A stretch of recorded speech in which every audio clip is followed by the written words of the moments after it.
হাম বা মিজলস বললেই আমাদের চোখে কি ভাসে? ছোটদের গায়ে ওঠা সাধারণ র্যাশ, তাই না? কিন্তু এই ধারণাটা শুধু ভুলই না, বেশ বিপজ্জনকও বটে। আজকের এই আলোচনা থেকে আমরা জানব কেন হামকে মোটেও সাধারণ ভাবা উচিত না, আর এর থেকে বাঁচতে আমাদের ঠিক কি জানা দরকার। দেখুন, বাচ্চাদের জ্বর হওয়া বা গায়ে র্যাশ ওঠা এটা তো প্রায়ই হয়। কিন্তু সব জ্বর আর র্যাশ কি একই রকম, নাকি এর পেছনে কখনো কখনো লুকিয়ে থাকতে পারে আরও বড় কোনো বিপদের সংকেত? চলুন এই প্রশ্নটারই উত্তর খোঁজার চেষ্টা করি। তো এই হাম জিনিসটা আসলে কি? খুব সহজ করে বললে এটা একটা ভাইরাস দিয়ে ছড়ানোর রোগ। আর এটা যেমন তেমন ছোঁয়াচে নয়, মারাত্মক ছোঁয়াচে। যদিও আমরা একে বাচ্চাদের রোগ বলেই জানি, কিন্তু সত্যিটা হলো এটা যে কোনো বয়সের মানুষের জন্য বিপজ্জনক হতে পারে। চলুন এই ভাইরাসটাকে একটু কাছ থেকে চেনা যাক। এটা ঠিক কিভাবে ছড়ায় আর কেনই বা একে এতটা ভয়ঙ্কর বলা হয় সেটা বোঝা কিন্তু খুব জরুরি। হাম ছড়ানোর প্রধান রাস্তাটাই হলো বাতাস। ভাবুন তো, একজন আক্রান্ত মানুষ হাঁচি বা কাশি দিলেন, আর সাথে সাথেই ভাইরাসটা বাতাসে ভেসে বেড়াতে শুরু করল।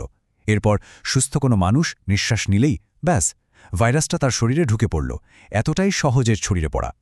সবচেয়ে অবাক করা তথ্যটা কি জানেন? হামের ভাইরাস বাতাসে বা কোনো কিছুর ওপর প্রায় 2 ঘন্টা পর্যন্ত সক্রিয় থাকতে পারে। তার মানে একজন আক্রান্ত ব্যক্তি কোনো জায়গা থেকে চলে যাওয়ার অনেকক্ষণ পরেও সেখান থেকে অন্য কেউ সংক্রমিত হতে পারে। সাংঘাতিক ব্যাপার, তাই না? আচ্ছা, বিপদ তো বুঝলাম, কিন্তু রোগটাকে চিনব কিভাবে? কারণ যে কোনো রোগের ক্ষেত্রেই যত তাড়াতাড়ি চেনা যায় ততই মঙ্গল। তো চলুন এর লক্ষণগুলো একদম ধাপে ধাপে জেনে নেওয়া যাক। হামের লক্ষণগুলো কিন্তু হুট করে একদিনেই সব চলে আসে না।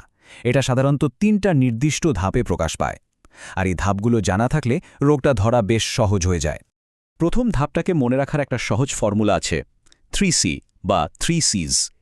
প্রথম সি হল কফ বা কাশি, দ্বিতীয়টা করাইজা মানে সর্দি বা নাক দিয়ে পানি পড়া, আর 3 নম্বর সি হল কনজাংটিভাইটিস মানে চোখ লাল হয়ে যাওয়া। এর সাথে তো তেজ জ্বর থাকবেই। এই 3টা লক্ষণ একসাথে দেখলেই কিন্তু সাবধান হতে হবে। এই প্রাথমিক লক্ষণগুলো শুরু হওয়ার কয়েকদিন পর এমন একটা চিহ্ন দেখা যায় যা দেখে প্রায় নিশ্চিত হয়ে যাওয়া যায় যে এটা হাম। এটাকে বলা যেতে পারে হামের ট্রেডমার্ক সাইন। এই যে এটাই সেই নিশ্চিত চিহ্ন। আক্রান্ত ব্যক্তির মুখের ভেতরে মানে গালের ভেতরের দিকে তাকালে লালচে একটা আবরণের ওপর ঠিক যেন লবণ ছিটিয়ে দিলে যেমন দেখায় তেমন ছোট ছোট সাদা দাগ দেখা যায়। ডাক্তাররা একে বলেন কপ্লিক স্পটস। এটা হাম রোগ চেনার সবচেয়ে নির্ভরযোগ্য লক্ষণগুলোর একটা। আর সবশেষে আসে র্যাশের পর্যায়টা। এই র্যাশ প্রথমে মুখে আর কানের পেছনে দেখা দেয়, তারপর ধীরে ধীরে নিচের দিকে নামতে থাকে, মানে গলা, বুক, পিঠ হয়ে পুরো শরীরে ছড়িয়ে পড়ে। আর এই সময়টাতেও কিন্তু জ্বরটা থেকেই যায়। হাম মানে কিন্তু শুধু জ্বর আর র্যাশ নয়।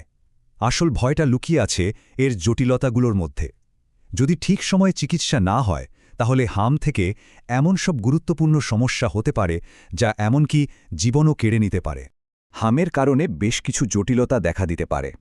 সাধারণ সমস্যাগুলোর মধ্যে আছে ডায়রিয়া আর কানের ইনফেকশন, কিন্তু আসল বিপদ হল নিউমোনিয়া আর এনসেফালাইটিস, মানে সোজা বাংলায় মস্তিষ্কের প্রদাহের মতো মারাত্মক সমস্যাগুলো।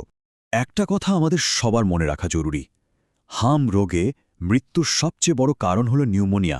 ফুসফুসের এই মারাত্মক সংক্রমণটাই হামকে এত ভয়ঙ্কর করে তোলে, বিশেষ করে অপুষ্টিতে ভোগা শিশুদের জন্য।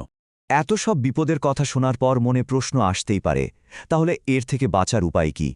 আশার কথা হলো এর বিরুদ্ধে লড়াই করার এবং জীবন বাঁচানোর অস্ত্র আমাদের হাতেই আছে। প্রথমেই একটা জরুরি বিষয় আমাদের পরিষ্কারভাবে জানতে হবে। হাম ভাইরাসের বিরুদ্ধে সরাসরি কাজ করে এমন কোনো নির্দিষ্ট অ্যান্টিভাইরাল ওষুধ কিন্তু নেই। তার মানে এর কোনো নিরাময়কারী চিকিৎসা আসলে নেই। যেহেতু এর কোনো নিরাময় নেই, তাই আমাদের লড়াইটা করতে হয় 2 দিক থেকে। এক হলো রোগের লক্ষণগুলো সামলানোর জন্য সহায়ক চিকিৎসা, আর 2, যেটা সবচেয়ে বেশি জরুরি, সেটা হলো রোগটা যেন হতেই না পারে তার জন্য প্রতিরোধ ব্যবস্থা নেওয়া। সহায়ক চিকিৎসার মধ্যে আছে খুব সাধারণ কিছু জিনিস, যেমন জ্বর কমানোর জন্য প্যারাসিটামল দেওয়া, শরীর যেন পানিশূন্য না হয়ে যায় সেজন্য প্রচুর পরিমাণে তরল খাবার আর পানি খাওয়ানো, আর শরীরকে ভাইরাসের বিরুদ্ধে লড়তে সাহায্য করার জন্য ভালোমতো পুষ্টিকর খাবার দেওয়া।